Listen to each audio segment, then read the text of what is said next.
First and foremost, this is our first guest. Yes. It's our first guest, first couple that's joining us. So without further ado, the Upchurchs. So we got together in 90. He went off 96. Okay. Yeah. So we were married prior for a year. A year before we went out. Okay. So y'all were married prior To join just 1 year. Yes. That's awesome because we just figured out that we have something in common. So we got married 2 months before I went to Afghanistan. Oh, wow. So our whole first year of marriage, I was in Afghanistan. Oh, Continue. Wow. Well, we kind of knew when it was coming. That Yeah. They pulled up. I didn't expect We knew it. that like he was going to leave this date. Yeah. Okay. And it was like, okay, so we're working up to it. It was rough. When he left, it was rougher. It's like, that's my right hand. What am I supposed to do with myself now? Yeah. You know, he was like, all right, I planned out the whole wedding. You just need to go get your dress and show up. If you're a single parent, you have to give up your parental rights in order to join.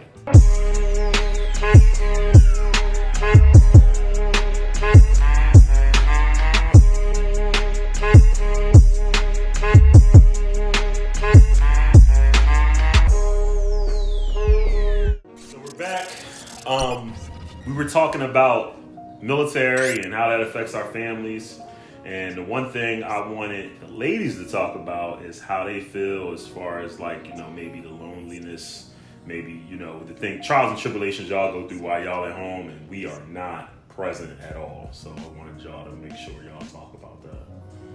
Well, I know for me, it was really hard. It was really hard because you get so used to having that person there with you. Right. And now you're doing it by yourself.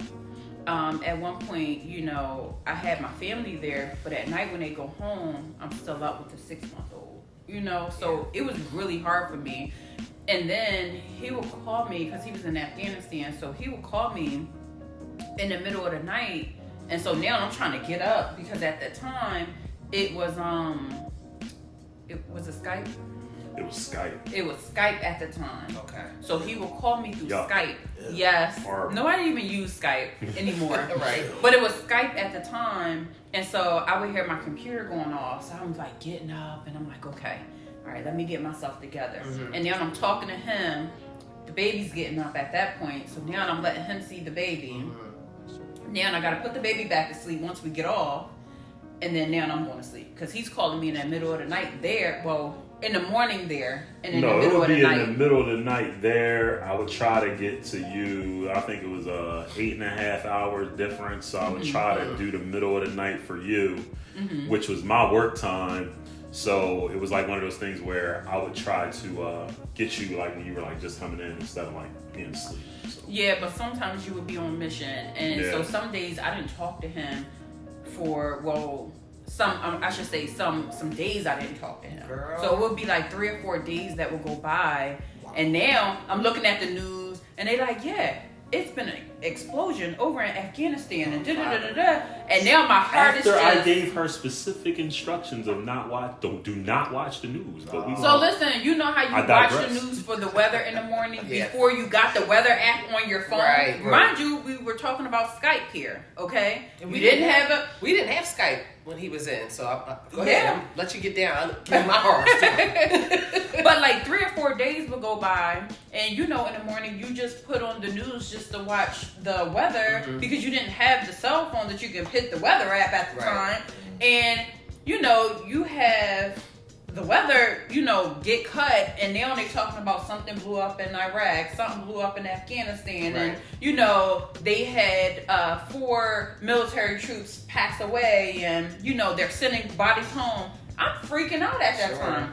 I'm trying to Skype him, like maybe he's on his computer and maybe he can, see it, and maybe he forgot to call home, or just your mind just starts to wander. Yeah.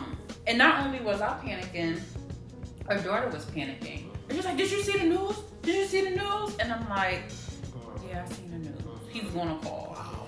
And then it was like every time I would start to panic, his mom would call me. And she'd be like, "Denise, don't turn that news on." And I'm like, "I already did." Yeah. So She's like, did he call? And I'm like, no, he didn't call. I'll call you when he calls. My mom was calling me. You want me to come over there, Denise? You good? You want me to? And I'm like, Mom, I'm good. And she's like, I know you're not good. Bring those babies over here. So my mom was a big help. So I would drop the kids off. I would try to go out with my girlfriends. It wasn't fun to me because I'm steady thinking about him and what's happening over there. And then he would call me and be like, hey, babe. Like nothing happened. I'm like, are you okay? Oh, I'm fine. You know, I got in last night because it would be last night for him. I got in and I just had to go to sleep. I was so tired, but I'm good now. And I'm like, on the phone, like, you motherfucker. And he's like, are you okay? No, I'm not okay. Right. Well, I told you not to watch the news. Well, so what? I seen it. People called me. Like, you could have just Skyped me or wrote me and said, hey, I'm good. I'm tired. We just got back. We did mission. We got stuck out there. Right. Whatever. All the crap that you're telling me now, which wasn't crap then, but all the stuff that you're telling me now, you could have just wrote me. Right. And said, hey, can't talk right now. I'm going to bed. I'll call you tomorrow, but I'm good. Okay. That's all I wanted was a simple, I'm good. So, you know, after some time went by, he learned. He started writing me, can't talk, I'm tired. Or he'll call me like, I can't really talk, but I want to let you know that I'm okay. I'm going to go to bed because we got to get right back up and go out there. Okay. So that was a good thing. Yeah. So that was a whole year. A whole year of us learning effective communication. So... Yeah, he was in basic, and I could only talk to him on Sundays. So when Sunday comes, I'm not leaving the house. I remember how that was. Because you're just waiting. I'm waiting for his call, and we might have... You didn't have a cell phone. No cell phones. No, this is 96. Well, you so know you're what? right there with the house phone with the long cord, Yes. just waiting. Yes. Oh my God. 1996. Ain't no cell phone. I'm just You know what? saying. I did have a cell phone, but it was like sky high, and it was like, don't even use it. Yeah. You know, Yeah. but And it was as big as that popcorn. Like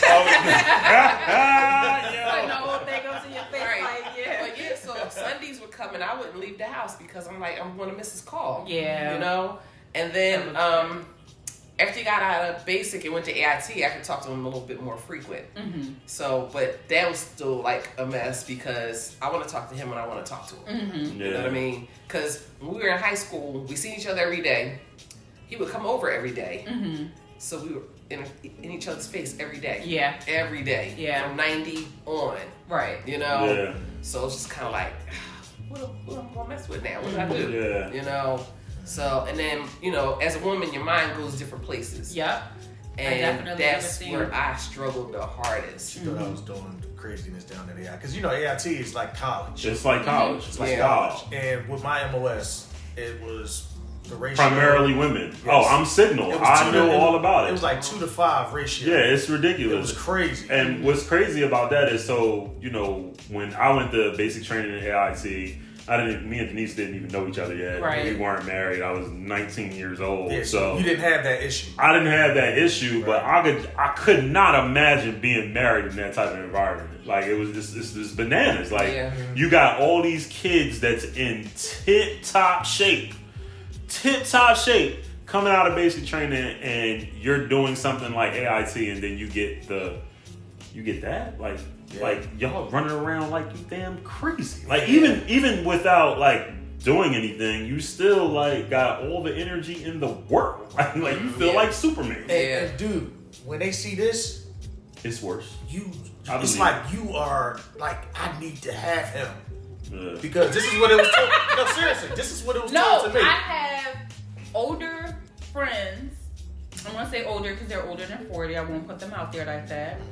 And they are like magnets.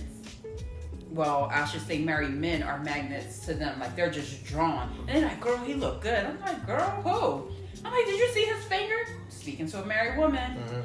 And they like, yeah, but look at him. Like, girl, I'm going home to my husband. That's why you don't come around to my house. Right. This is what a female explained to me. She was like, you're married. That means you're clean. You have a wife, which means you probably giving it. You probably bringing it nice. You don't have no issues. I can go raw with you. And I don't have no attachment to you. It can just be, we can just raw dog it keep it moving, see you later, bye. Interesting. That's how they feel because they feel like you're not out in the streets. Right. My girlfriends explained it to me, Mm-hmm. and just like you had those thoughts of him when he was gone, I have those thoughts because you don't know how many females cling to him. Right. But my thing is, I've always told him, let me know we could be friends. I can't stress myself out. Yeah, I always tell him that. Love me or leave me alone. She said she Yeah. always, Be straight she's up. been saying Yeah, that. Because if he can't, I'm cool. Yeah. So it's just the dynamic of the military. That's why I don't know the percentage. I wish I did. I really wish I did. But like the percentages is horrible of like, you know, marriages that last in the military. It's horrible. Yeah. It's horrible. It's like, so what happens is like you have all these kids, everyone has all these kids, they have these huge families, and then the families just crumble all because of the military life. And then we don't even necessarily have to be talking about infidelity. We could be just talking about just whoever's on that opposite side of it, whoever's that spouse that's not actually in, they just can't handle it. Right. It takes a special spouse to be able to handle That's how that I was life. with him because, like, we're his.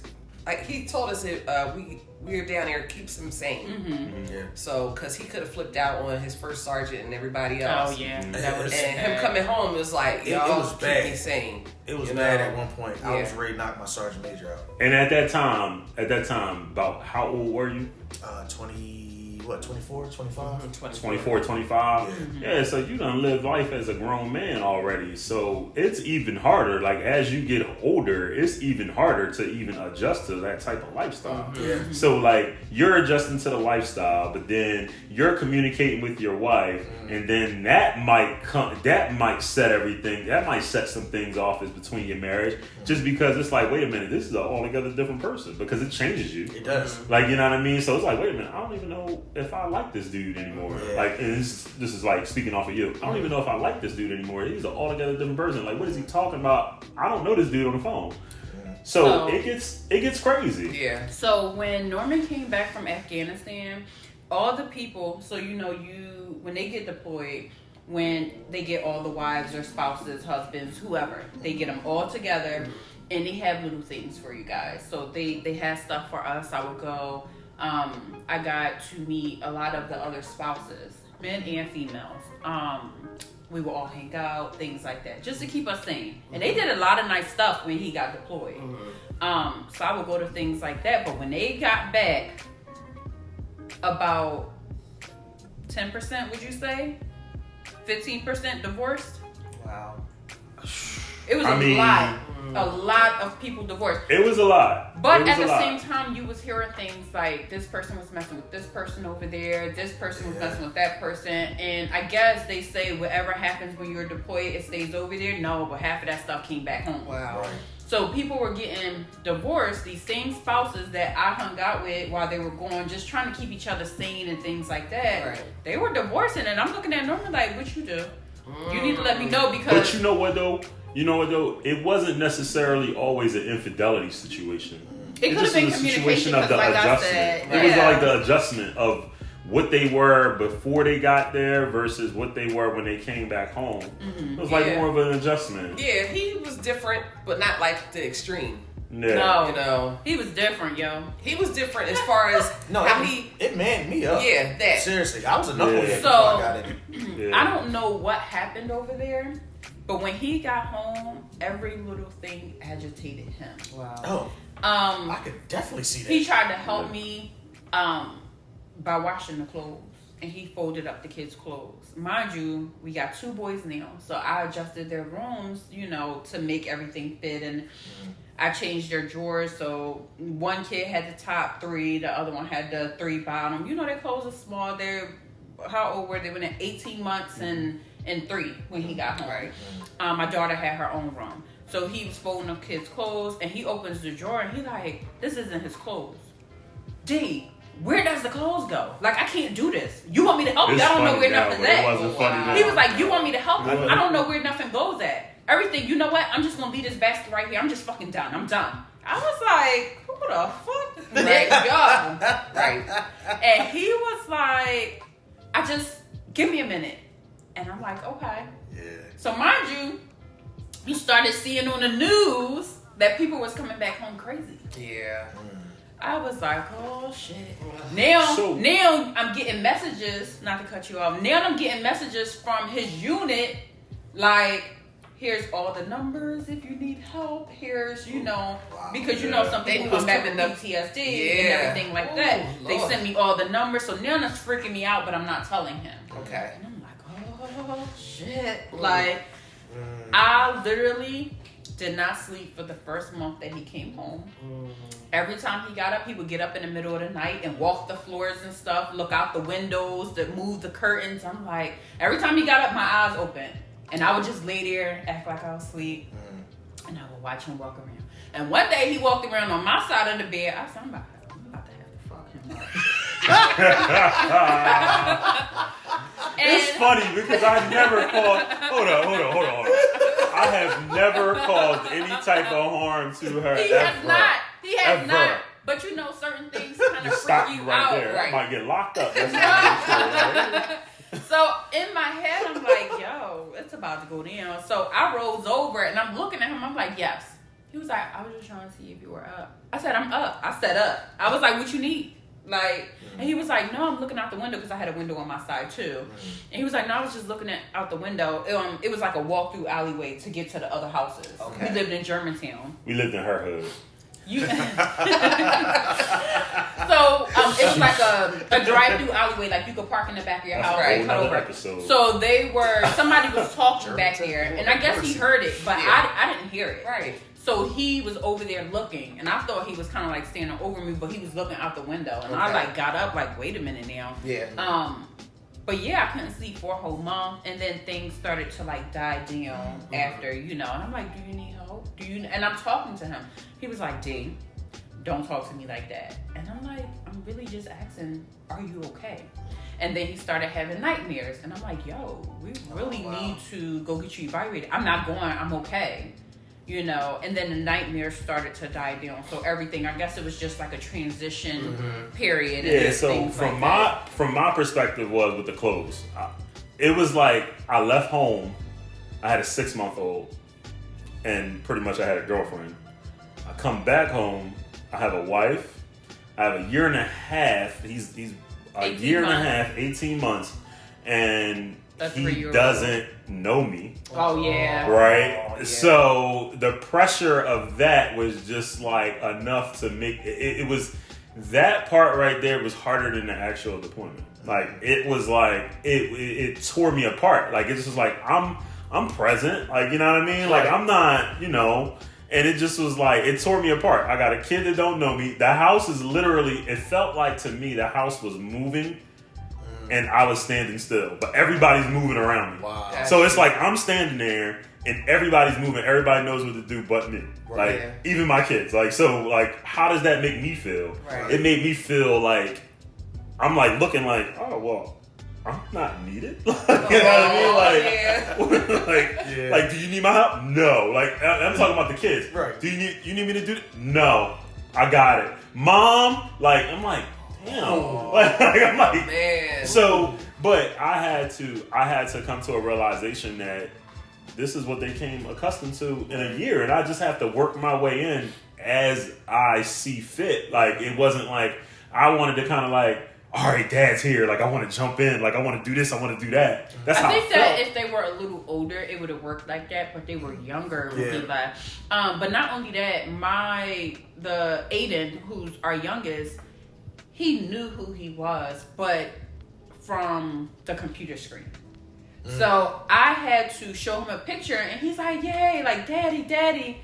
But then he was right there, and he's like, I don't want this man touching me. Who's this man? So he was accustomed to the computer. Right. And I'm like, Norm, go on your Skype on your phone. Like, let him see you. So Norman would like do the Skype thing, and then he like happy touching the screen, like that, like, Yeah. But he don't want this man touching him. Yeah, that's and I'm like holding the picture, like, no, it's the same. And then he's like looking at the picture, looking at Norm, looking at the picture, and then eventually he's like, okay, this is the same man. Nothing broke me more as a father than that. I was gonna say, it destroyed me. Like I was done. Like I was like, this was my homie. Like, because prior to me going on deployment, I purposely did not work.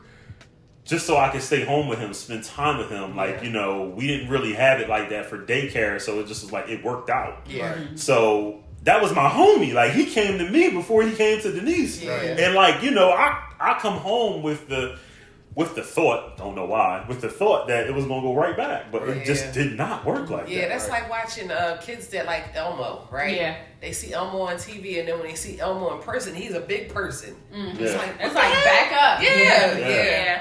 Yeah. So I'm sorry you had to go through that, but Yeah, that was the worst part of my deployment. Yeah. Like, coming home to a child that doesn't know you, that is like, in your present, it was like, what? Like, and it went through my head to say, like, this is why people commit suicide. 22 veterans a day commit suicide. That's a fact. This is why, you know, people have to get, you know, checked in to get 302'd and things like that. This is why. Because things like that happen. It might not necessarily be anything that happened while they were over there. But the effects that happen when you get home, depending on your demographics of your home life, is just, it's crazy. Like, you know, that's the worst part of it. And when I tell people that, they be like, so you went on all these convoys, you had all this risk, and your worst part of it was coming home? Yes, absolutely. I had a child that didn't know me. Yeah. Like, do you know what that feels like? It's not that he didn't know you. He didn't come to you. Yeah, like, it just was like, what is happening here? And I'm hurting for you listening to that. Yeah, it's a crazy situation, because in my brain it's like, oh well, damn. Like, okay, so I served my country, but what's the difference between me serving my country being gone a year? It is a difference. I understand it before I say it. But what's the difference between me going to serve my country than going to jail? Yeah. Because when you go to jail, that kid don't know that father or mother or whatever the situation might be. But at the same time, I thought I was doing something positive. Right. But really, was it positive? Not really. Not to my kids. Not to your kid, yeah. And what matters more? My kids. Like, it doesn't matter what I think might be positive, but it does matter what's positive as far as my family. Like, you know what I mean? So it just was a very, very hard dynamic for me.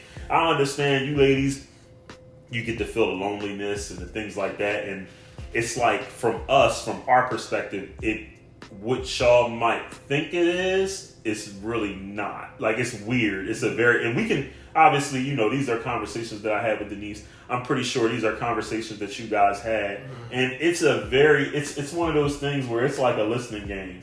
Like, I have to listen to Denise, and she has to listen to me. And like, we cannot discredit each other's opinions or point of views, I should say. Right. We can't do it just because it's different. Yeah. It's a different point of view, because the way we look at it as military men and the way y'all look at it as military wives is two different things. Yeah. So it's just different. Yeah, because we would stay home and try to hold the fort down. You know what I mean? And you go out there and handle your business. And we gotta respect it. Yeah. We gotta respect it. Because the first thing out of our mouths is, well, you don't understand what I went through. It's like, and y'all like, motherfucker, you don't understand what I went through. Like, you know what I mean? So it's just like, wait a minute. Like, hold up. You couldn't have went through worse than what I went through. Right. And by us saying that, we don't realize that we're literally discrediting you guys as far as what you went through. So I say that to say I thank you guys for y'all service. On some real but thank y'all too, because listen, we're blessed. Yeah. We're blessed. Yeah. You know, because a lot of people that we went to school with got married and they're divorced. Yeah. And then y'all's generation the same. And now the generation of my daughter and them, I'm like, what in the world is going to happen with them? Right. You know what I mean? So It's for you to have a foundation with each other, and y'all can just thug it out, keep thugging it out. We're trying. You know? We trying. Ain't no trying, you doing it. But you know? we're going to take a quick break, and we're going to come back and continue this conversation.